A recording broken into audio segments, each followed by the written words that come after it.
ઘર બહાર કોઈ એમ્બેસેડર તમે નિકોલના બન્યા કોઈ ફાયદો છે નહીં. આખો નિકોલને ખોદાઈ નાખ્યું તમે.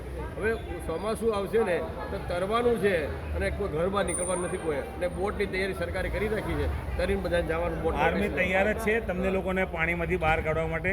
કેન્ટોનમેન્ટમાં પાણીની બોટો આવી ગઈ છે, પેટ્રોલના ડમ્પર આવી ગયા છે.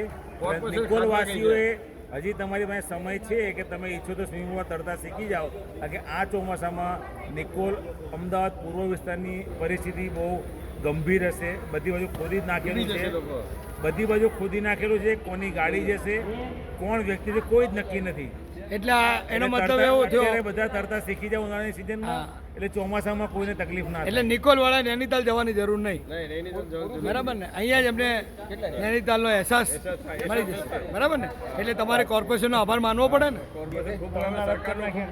સરકારનો ખૂબ ખૂબ આભાર કે જેણે ગાંડો વિકાસ ચાલી રહ્યો છે.